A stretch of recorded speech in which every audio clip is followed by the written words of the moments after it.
कि गवर्नर राज लगा देंगे, हम अपना बंदा लेकर आएंगे, मोहब्बत इमरान खान में मारा जाऊंगा। ना ही तो मैं कोई 10-10 गाड़ियों का प्रोटोकॉल लूंगा और ना ही कोई ये समझे कि मैं मरात लेने आया हूँ, मैं यहाँ पे प्रोटोकॉल एंजॉय करने आया हूँ। उसने कहा मैं यहाँ पे अपना हक अदा करने आया हूँ। पेशावर हाई कोर्ट के चीफ जस्टिस के पास चला गया और उन्होंने उनको रिक्वेस्ट की है जी कि अगर गवर्नर हलफ नहीं लेता तो या तो आप हलफ लें या फिर आप बंदा मुकर्रर कर दें जो हमसे हलफ। नाज़रीन, इमरान खान के नॉमिनेटेड सोहेल आफरीदी ने केपीए असेंबली से सबको हैरान करते हुए 90 वोट लिए हैं। ये वो तादाद है जो कोई अंदाजा भी नहीं लगा सकता था। कहा जा रहा था जी कि वोट टूट जाएंगे, बंदे बिक जाएंगे।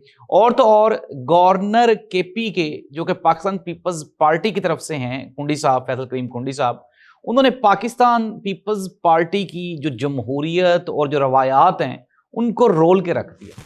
गवर्नर के पास कतन कोई इस तरह का इख्तियार नहीं होता कि वो सीएम का जो रिजाइन है उसको वो चैलेंज करे या एक्सेप्ट ना करे। और रीजन आप इमेजिन करें, पहली मरतबा ये ऑब्जेक्शन लगाया कि जी हाथ से नहीं लिखा हुआ, और दूसरी मरतबा ये ऑब्जेक्शन लगाया कि दोनों सिग्नेचर्स मैच नहीं करते। अल्लाह के बंदो, कुछ तो खौफ खुदा करो। आईनी हक है उनका, पाकिस्तान तरीके इंसाफ वालों का, और उनको आप दो। नाज़रीन, हुकूमत की जानिब से ये कहा जा रहा था कि गवर्नर राज लगा देंगे, हम अपना बंदा लेकर आएंगे, लेकिन सोहेल आफरीदी ने ना सिर्फ आज इलेक्शन जीता बल्कि इलेक्शन जीतने के बाद उसने जो तकरीर की, उसने कहा जी मैं जो शेर पढ़ा उसने, मोहब्बत इमरान खान में मारा जाऊंगा। फिर उसके बाद उसने जो वो तमाम लोग जो पाकिस्तान तरीके इंसाफ को दहशतगर्द और पाकिस्तान तरीके इंसाफ के खिलाफ प्रेस कॉन्फ्रेंसेस करते हैं उनको भी उसने नॉमिनेट किया और कहा कि देखें जी, हमसे ज़्यादा मुहिब वतन, हमसे ज़्यादा वतन से प्यार करने वाला कोई भी नहीं है। ये सरजमीन हमारी है, ये जगह हमारी है, धरती हमारी है, इमरान खान इस धरती का सपूत है। और सोहेल आफरीदी ने यह भी कहा, उसने कहा जी कि ना ही तो मैं कोई 10-10 गाड़ियों का प्रोटोकॉल लूंगा और ना ही कोई ये समझे कि मैं मरात लेने आया हूं, मैं यहाँ पे प्रोटोकॉल एंजॉय करने आया हूं। उसने कहा मैं यहाँ पे अपना हक अदा करने आया हूँ और मैं बताऊंगा कि हक किस तरह से अदा किया जाता है। इसके अलावा अली अमीन गंडापुर का भी शुक्रिया अदा किया। नाज़रीन, अब केपी के असेंबली में होने क्या वाला है, सिचुएशन बड़ी खूबसूरत बन गई है, दिलचस्प बन गई है। हुआ कुछ यूं कि हुकूमती जो बेंचेस हैं, यानी हुकूमत से मुराद जिनकी मरकज में हुकूमत है, यानी कि जो केपी के में अपोजिशन जमाते हैं, उन्होंने बॉयकॉट कर दिया। उन्होंने कहा जी हम इसको नहीं मानते। यार, बॉयकॉट कैसे कर दिया आपने? आप इमेजिन करें, आईनी और कानूनी एतबार से पाकिस्तान तरीके इंसाफ वहां की सबसे बड़ी पार्लिमानी जमात है, तो उन्होंने ही वहां पे वज़ीर आला बनाना था, तो आप किस तरह से एहतजाज करके जा रहे हैं? लेकिन नाज़रीन, अब आगे खबरें क्या हैं ये जरा सुनें। अब ये कहा जा रहा है गवर्नर की जानिब से कि मैं हलफ नहीं लूंगा। हलफ उठवाने के लिए जो पीटीआई का वफद है वो केपी के में पेशावर हाई कोर्ट के चीफ जस्टिस के पास चला गया और उन्होंने उनको रिक्वेस्ट की है जी कि अगर गवर्नर हलफ नहीं लेता तो या तो आप हलफ लें या फिर आप बंदा मुकर्रर कर दें जो हमसे हलफ ले। नाज़रीन, ये पाकिस्तान की तारीख में इस तरह के बड़े केसेस हुए हैं जब गवर्नर ने हलफ नहीं लिया तो या तो फिर उस सूबे का जो हाई कोर्ट का चीफ जस्टिस होता है वो ले लेता है या फिर वो कोई बंदा नॉमिनेट कर देता है वो ले लेता है। अब हुकूमत की जानिब से, हुकूमत से मुराद, मैं फिर दोबारा हुकूमत कहता हूँ, हुकूमत की से मुराद है जो हुकूमत मरकज में है, जो अपोजिशन की जमातें केपीके में हैं, उनकी जानिब से ये प्ली इख्तियार की जा रही है कि जी अली अमीन गंडापुर का चूंकि अभी तक रिजाइन एक्सेप्ट नहीं हुआ तो अभी तक अली अमीन गंडापुर ही वजीर आला है। तो नाज़रीन, उन तमाम लोगों के लिए जो पाकिस्तान तरीके इंसाफ से ताल्लुक रखते हैं उनके लिए आज खुशी का दिन है कि इमरान खान का नॉमिनेटेड सोहेल आफरीदी वो केपीके का वजीर आला बन चुका है। मैंने आपको खबरें बता दी। नाज़रीन, एक तरफ तो पाकिस्तान और जो पाकिस्तान के अंदरूनी हालात हैं वो इंतहाई क्रिटिकल सिचुएशन पे पहुंच चुके हैं। हमारी अफगानिस्तान के साथ लड़ाई हो रही है, भारत के साथ भारत दाव लगा के बैठा हुआ है कि किसी भी वक्त पाकिस्तान पे वो हमला कर दे। साथ ही साथ अब अगर हम इंटरनल पंजाब की बात करें तो यहाँ पे जो दंगे फसादात शुरू हो गए हैं, ऐसी सिचुएशन को लेके फिर उसके बाद मशरक़ वुस्ता है, वज़ीर आज़म साहब जो हैं वो वहाँ के दौरे पे गए हुए हैं।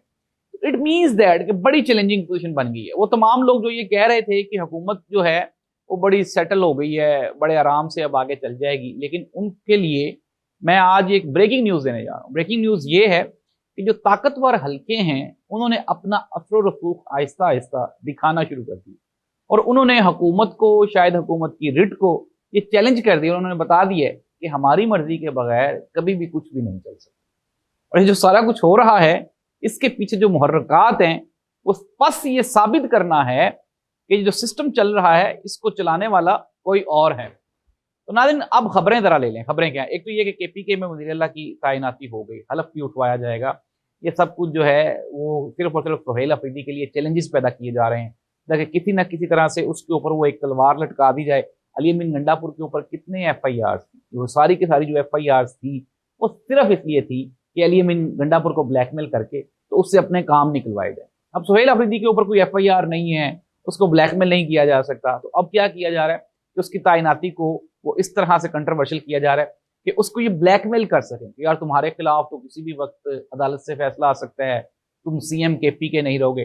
नाज़रीन, साथ ही साथ मैं आपको एक और बहुत बड़ी खबर देने जा रहा हूँ। खबर यह है कि इमरान खान ने 26 से 28 नवंबर 2025 के लिए पार्टी के लिए एक बहुत बड़ा सरप्राइज तैयार कर रखा है और ये कहा जा रहा है कि इमरान खान एक मरतबा दोबारा फिर एहतजाज की कॉल देने वाले हैं। अब ऐसी सिचुएशन जब पंजाब की सड़कें गर्म हैं, जब KPK में हालात ख़राब हैं, जब अफगानिस्तान के बॉर्डर पे जंग है, भारत हमारे लिए जो है वो आप ये कहें कि दाव लगा के बैठा हुआ है, ऐसी सूरत हाल में अगर पाकिस्तान तरीके इंसाफ भी सड़कों पर आती है तो हुकूमत के लिए क्या पोजीशन होगी, इसका अंदाज़ा आप मुझसे बेहतर लगाएं। मैंने आपको खबरें दी हैं, खबरें एक और भी बड़ी खबर ले लें और वो खबर ये है कि कहा जा रहा है कि अफगानिस्तान वाला जो मसला है उसको लेके ट्रंप ने भी एक बड़ा बयान दिया। डोनाल्ड ट्रंप ने ये कहा कि जी पाकिस्तान और अफगानिस्तान की सुलह मैं करवाऊंगा। इट मीन्स दैट कि कहीं ना कहीं दाल में तो कुछ काला निकला है ना, कि डोनाल्ड ट्रंप इंटरफेयर कर रहे हैं पाकिस्तान और अफगानिस्तान के इशू को लेके। और वो जो चीज़ें कही जा रही थी बगराम एयरबेस को लेके, डोनाल्ड ट्रंप इंटरेस्टेड है ताकि बगराम एयरबेस के ऊपर वो अपना कंट्रोल बहाल कर सके, तो इन चीज़ों से ये सारी की सारी कड़ियाँ मिलती जुलती हैं। अब नाज़रीन, होने क्या वाला है, अब कंक्लूड करते हैं चीज़ों को। होने ये वाला है कि पंजाब हुकूमत इस वक्त शदीद मुश्किलात में घिर चुकी है, सड़कों पे आवाम है और इसके अलावा सड़कों के अलावा पाकिस्तान पीपल्स पार्टी ने जो राब्ते हैं वो दूसरी सियासी जमातों से और इस्टेब्लिशमेंट से बढ़ा दिए हैं।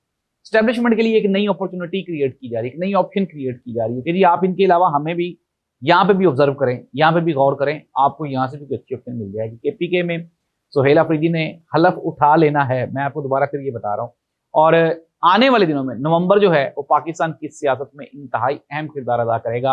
हुकूमत की जो रिप्रेजेंटेटिव हैं वो इंटरनेशनल दौरे जितने मर्जी कर लें, लेकिन जब तक आप इंटरनली मजबूत नहीं होंगे, अवाम आपके साथ खड़ी नहीं होगी, तब तक आप ये हुकूमत नहीं चला सकेंगे। और इसकी जिंदा मिसाल अभी हमारे हमसाया ममालिक हैं जैसे कि बांग्लादेश, श्रीलंका, और हम बार बार नेपाल की एग्जाम्पल इसीलिए देते हैं कि वहाँ पे अवामी हमायत नहीं थी हुकूमत के साथ और बिल आखिर हमने देख लिया। और जब अवाम निकल आती, जब क्राउड निकल आता है तो फिर उसको कोई भी नहीं रोक सकता। नाज़रीन, इस दुआ के साथ कि अल्लाह करे कि आने वाले दिन में पाकिस्तान में बेहतर पॉजिटिव सियासी तब्दीलियाँ रोनमा हों और आइन और कानून के तहत ये मुल्क चलाया जाए, ताकि ये जो मारकुटाई वाला सिलसिला शुरू हो गया है, ये जो सड़कें गर्म करने वाला सिलसिला शुरू हो गया है, ये इख्तिताम पजीर हो, मुल्क आगे बढ़ सके, तरक्की कर सके, हमारे जो मसाइल हैं वो हल हो सके। अल्लाह से मुल्क का हामी नासिर।